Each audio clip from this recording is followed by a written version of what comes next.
no remedy for your sore, and no healing for you.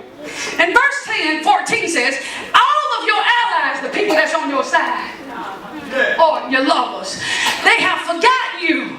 They care nothing for you. I have struck you as an enemy would and punished you as would the cruel, because your guilt is so great and your sin so many. Why do you cry over your wound? Verse 15, your pain that has no cure. Because of your great guilt and many sins, I have done these things to you. But verse number 16 begins with a clause. Verse number 14 begins with something that says, 16, therefore, in other words, he says, but. Listen, he says, let me elaborate for a second. Let's talk about these allies, these lovers, these friends, these people. He says they can't help you, and when people can't help you, they hurt you. Not intentionally, because they don't know how to handle something they can't figure out.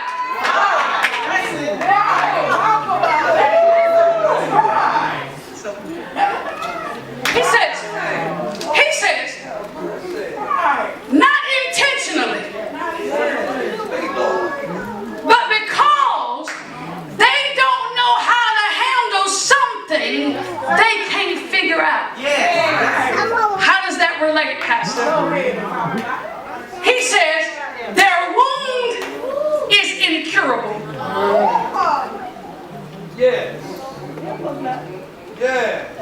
Bruise, injury has no healing. So when people can't figure out how to help you get better, they end up doing stuff to try to be creative. They start experimenting.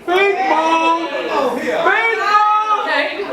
Let's use certain diseases that are incurable. When it's incurable, what do doctors do? They start experimenting. And what they do is, we have what we call ethics and professionalism. And they begin to start doing things that's unethical in order to accomplish what they consider the greater cause. Which means people get other diseases trying to fix one disease. Notice if you get any type of listen at the commercials. The commercials tell you everything you need to know. I can get sermons off commercials. They be so informational and informative. Watch this. Whenever they are advertising a medication on TV, that medication is for a specific disease or is for a specific illness or issue. But what they tell you is that taking this medication, since it's experimental, there are other side effects. So if you just wake up one morning and have a headache,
wherever you are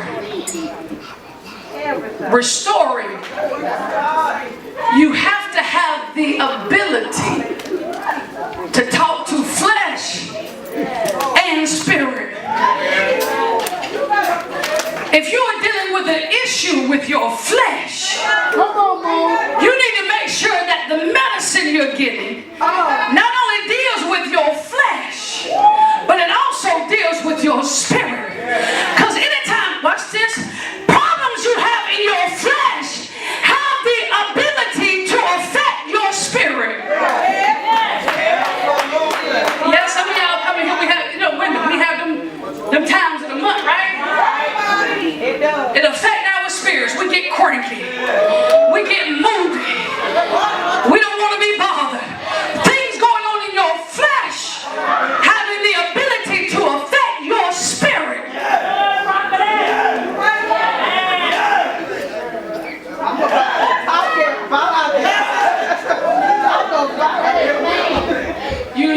You sitting down, you going through an issue, you sit down and you talking to somebody and you trying to get better and they only dealing with what you put out there, that ain't the right person. Because it's your flesh what they putting out there. But the stuff that really bother you at night ain't your flesh, it's your spirit.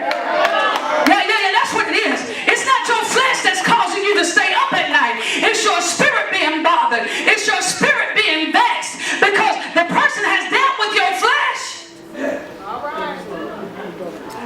And you still up.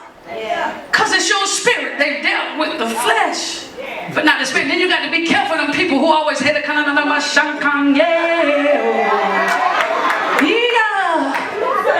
because those people are only dealing with your spirit. But they ain't touching what's really going on. So you don't get to me, you got to deal with all of me. I can't let you in my space. See, that's the issue. Watch this. This is the issue in my closing. People will have the tendency to not want to go to church because the spiritual people is only talking about the logos, the written.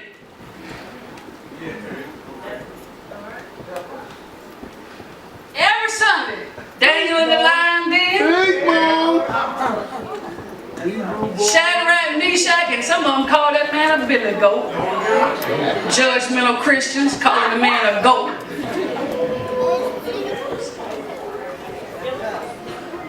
Big ball. Talking about the same written stuff. Remember now, I said it. When dealing with restoration, God spoke to Jeremiah and he said this. I want you to speak it and I want you to write it down. At that point, he separated the written word from the spoken word. Oh man.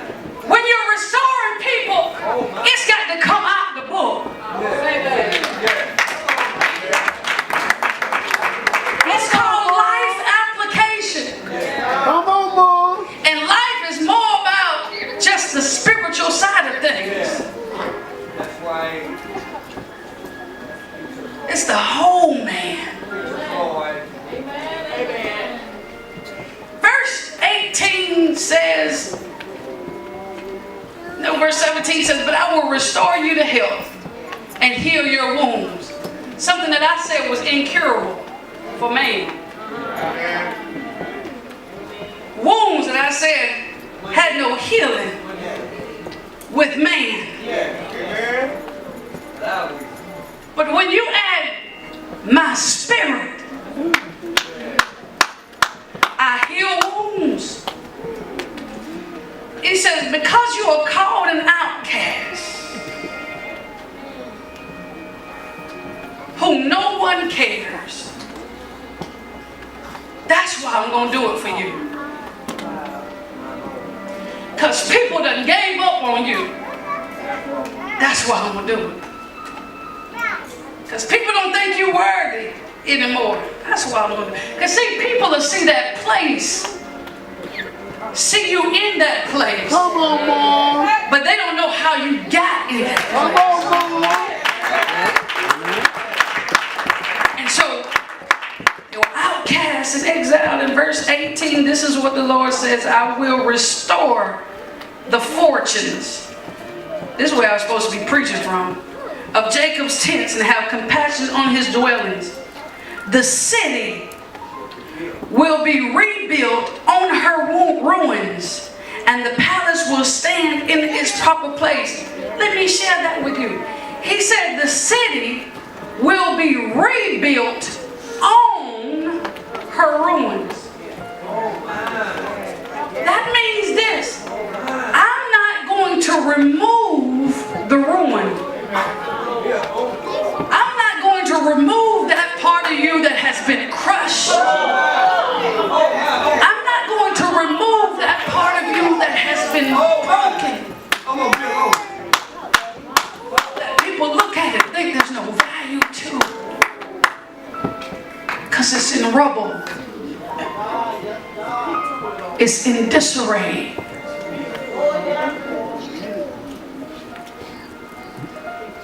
I'm not going to... God does not have to move you to rebuild you. Come on, Mom. I don't have to take you from where you've been broken down to build you.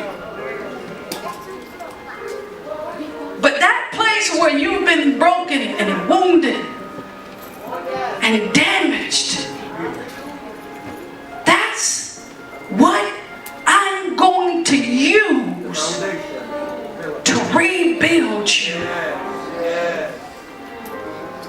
to restore you. Nothing about your experience is going to be wasted. The ruins, this is good. The ruins is not the incident. The ruins is the memory. That was prophetic. The ruins is not what happened. That's not what he's building on. The ruins is the memory. Because even though you forgive the act, you still have to remember it. And it's on that memory that I'm going to build you. That I'm going to, and then he uses the word palace. Something celestial. Something grand. Something beautiful. Something envied. It's going to be in that place. I'm beckoning to someone right now. I'm beckoning for somebody right now. Encouraging you and inviting you to be restored. If you don't mind, all of this business, stand on your feet and then I want you to close your eyes. Everybody, close your eyes. I am the voice of restoration. I am the voice that you prayed for. Somebody standing here right now needs to be restored. I want you to come. You've been in ruin. You've been in isolation. You've been in loneliness and seclusion. You've been in that distant place. And you want to come out. If that's you, come.